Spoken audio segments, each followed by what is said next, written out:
Bem, pessoal, vamos então aqui para a parte 2 dessa nossa aula 6. Essa sequência, essa progressão da amostra de cobre por preparação metalográfica, vocês já conhecem, é do site da Deutsche Pond.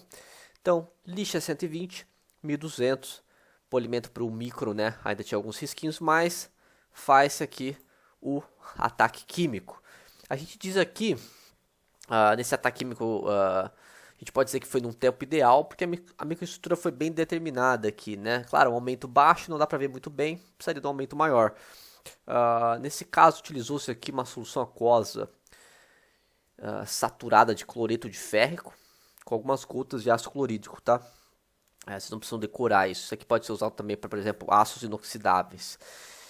Esse é um tempo que a gente diz um tempo ideal, mas se tivesse deixado um tempo mais longo, a amostra poderia ter queimado. Ia ter esse aspecto aqui com algumas impressões que não representam necessariamente a estrutura do cobre que a gente está analisando. Então, um tempo mais curto tende a não revelar ou revelar pouco a microestrutura e um tempo longo tende a queimar a amostra. E aí, quando queima a amostra, que é o que acontece aqui, o que a gente pode fazer é fazer um repolimento da nossa amostra, voltar para essa etapa aqui. Se tiver risco, a gente vai ter que às vezes voltar até para a lixa, para depois vir para o polimento e atacar de novo, tá? É importante ter cuidado aqui, pessoal, com o tanto de amostra que a gente tem. Se a gente ficar toda hora queimando, polindo, pode ser que uma hora a espessura, se ela for muito fina, ela pode simplesmente sumir e ficar só a resina à nossa disposição, tudo bem? É difícil não queimar amostra, principalmente se for a primeira vez que a gente vai atacar aquele material específico. Então vai depender do material, vai depender do reagente, vai depender de quão ativo está esse reagente, na validade dele. Então geralmente o que se faz é ataca uma primeira vez num determinado tempo estipulado e depois vai se aprimorando para as outras amostras, né? Tem muita literatura indicando isso, conforme a gente até viu no vídeo anterior, ok? Então a gente pode destacar o tempo de ataque em dois tempos, basicamente, né? Conforme a gente está querendo aqui, a gente baseia nos tempos lentos ou profundos. Geralmente demora de 1 hora, mas pode demorar até dias aqui. Os ataques lentos, eles visam obter uma corrosão mais profunda, com relevos mais destacados.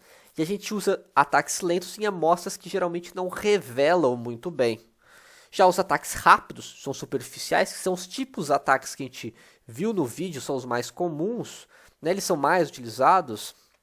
Eles são rápidos, geralmente poucos segundos, 20 segundos, 10 segundos, às vezes alguns minutos, mas eles geram imagens suficientemente visíveis, suficientemente nítidas, tá?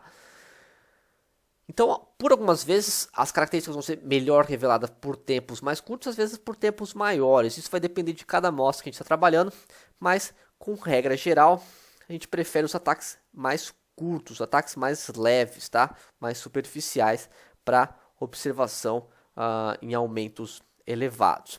É claro aqui, pessoal, que a gente está trabalhando com o reagente à temperatura ambiente. Se a gente aumenta a temperatura do reagente, como em alguns casos acontece, para revelar grão austenítico de ácido inoxidável, a gente pode utilizar vilela em alta temperatura, a cinética da reação modifica e a reação vai ser mais rápida, porque a gente está dando mais energia para que a reação ocorra mais rapidamente, né? Em caso de dúvida do tempo, o que a gente costuma fazer é ataca um pouco, um pouquinho, vai para o microscópio, né? Claro, a gente lava e seca a amostra, vai para o microscópio e vê como que tá. Às vezes parece estar legal, tira umas fotos, volta para o ataque, ataca mais um pouco. Opa, melhorou o ataque, tira mais umas fotos, volta, ataca mais um pouco, queimou, né? Então a gente percebeu que o ataque foi o anterior, o melhor, né? Então a gente chega perto do ótimo e vai se adequando para as outras amostras, né? Se tiver mais amostras para serem atacadas, a gente começa a ter uma noção melhor do tempo de ataque. Tudo bem? Então a experiência é muito importante aqui, tá? Para saber exatamente o momento de interromper o ataque, né? Alguns operadores que têm muita experiência visualizando assim a amostra durante o ataque já sabem exatamente o momento que devem parar. E se a gente queimar a amostra, né, que nem eu mostrei anteriormente, a gente pode fazer um repolimento e retirar esse ataque, né? E aí a gente pode reatacar novamente a amostra num tempo mais curto, ok? Por exemplo, essa amostra queimada, que é que eu dei exemplo, às vezes elas podem apresentar essas pequenas cavidades aqui, tá vendo esses pontinhos pretos? Se vocês voltarem aqui para trás, vocês vão ver que Não tem pontinho preto aqui. Esses pontos pretos são pontos oriundos desse ataque localizado que acontece, né? Ah, na estrutura, né? Isso acontece porque algumas regiões aqui são mais desordenadas que outras, né? Geralmente possuem maior concentração de discordância, né? Sofreram uma deformação plástica localizada, principalmente durante o processo de lixamento, tá?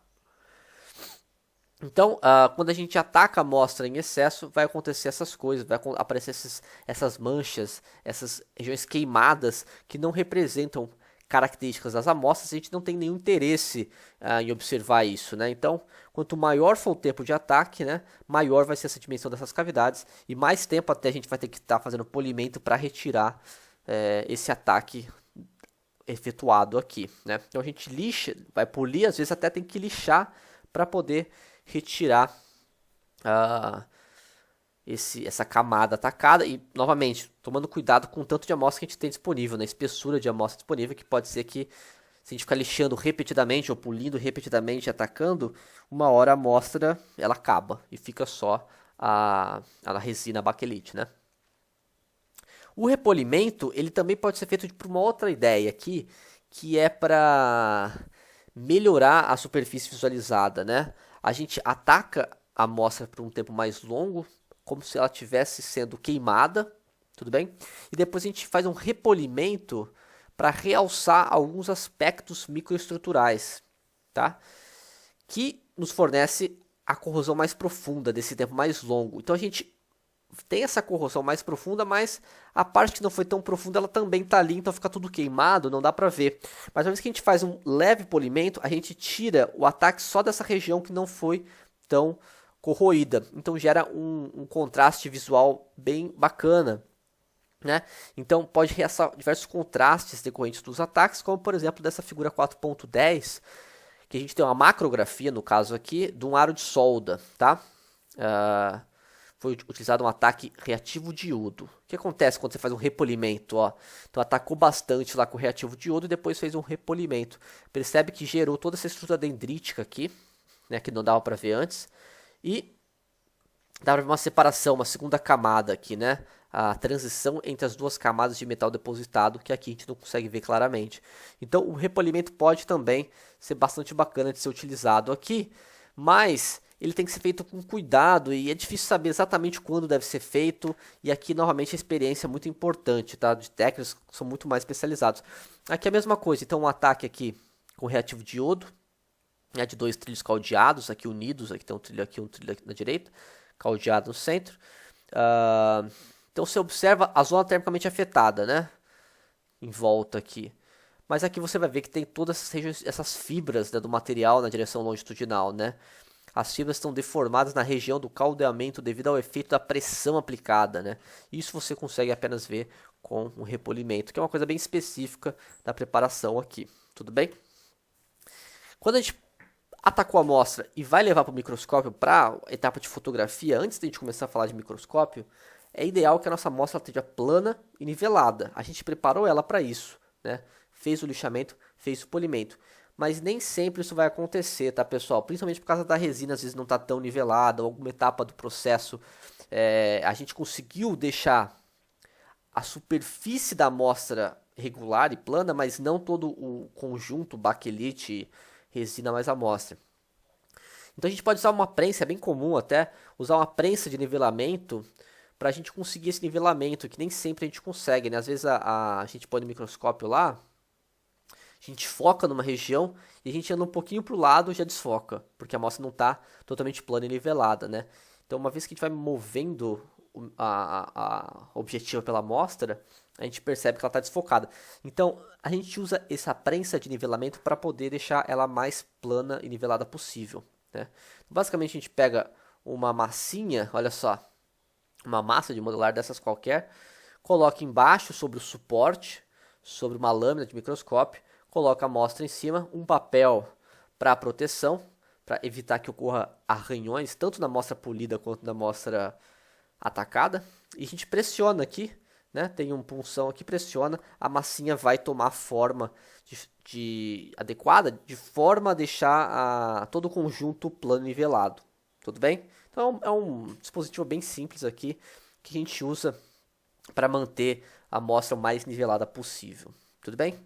E por último aqui falar dos reagentes, quase acabando nossa aula aqui. Tem o reagente Vilela, tem o Nital, que eu já apresentei para vocês, aqui no caso 5%, tá? O que é importante saber dos reagentes, pessoal? O primeiro passo do ataque químico vai ser, então, escolher o reagente.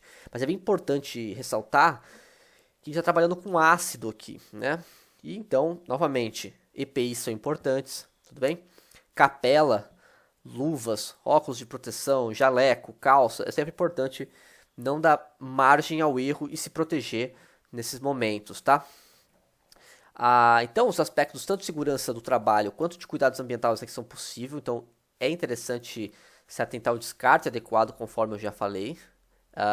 Os ácidos, os reagentes, né, que são mistura de ácidos com água ou ácidos com álcool, né, eles têm um prazo de validade, assim como qualquer coisa, qualquer comida tem, né?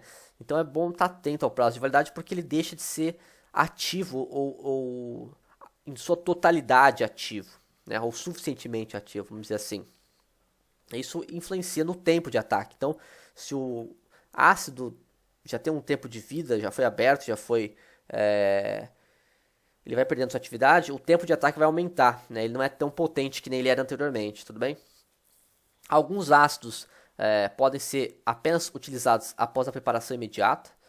Então você vai lá, prepara, faz a mistura e usa. Alguns podem ser estocados, geralmente em tubos assim plásticos, assim que não sofrem a corrosão, ok? Cada material vai ter um tipo de ácido específico, né, para ser efetuado ataque químico. Essa é uma atividade de vocês, do atividade 2, na qual vocês vão ter que indicar quais são os ácidos e materiais para polimento. Eu quero que vocês indiquem quais são os reagentes e as soluções que a gente utiliza para polir e atacar algumas ligas específicas metálicas. Ok, pessoal? Há uns exemplos aqui. Esses exemplos são do Copaert, capítulo 5 e o capítulo 4. Né?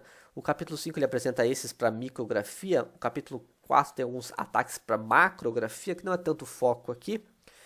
E ele tem mais informações no Copaert relativo para que serve exatamente o ataque, né? Para revelar controle de grão astenítico, para revelar inclusão. Cada ataque tem as suas peculiaridades. Os mais comuns são o Nital e o Picral, esses dois aqui.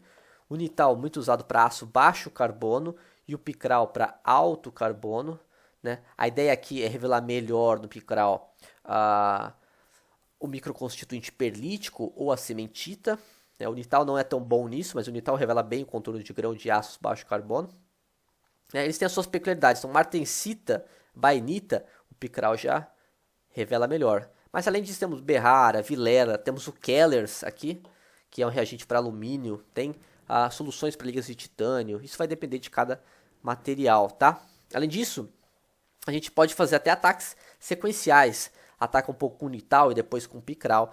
Isso é sempre recomendado conferir as tabelas de recomendação, principalmente dos fabricantes, tá? São um bom ponto de partida para o ataque químico, ok? Bem, para resumir o que eu falei hoje, pessoal, após a preparação da superfície por lixamento e polimento, a gente faz o ataque químico. Esse ataque químico pode ser lento, pode ser rápido, pode ser a temperatura ambiente, pode ser alta temperatura, pode ser realizado por imersão, por aplicação ou por aspersão, são os 3 métodos que a gente viu. Alguns aspectos devem ser seguidos aqui de forma que a gente obtenha uma micrografia adequada. Né? Então, limpeza da amostra, algumas questões de EPI, algumas questões de segurança e descarte dos ácidos, né? Planicidade da amostra, tempo de ataque. Né? E a gente viu que tem vários tipos de reagentes, não foi o foco da nossa aula, e a sua utilização depende de cada tipo de material que está sendo investigado. Tudo bem, pessoal? Era basicamente isso que eu queria passar. Temos mais um vídeo em laboratório aqui da UDESC e tem o relatório 2 para vocês fazerem, ok? Então, tomem uma água e vamos para nosso vídeo número 3.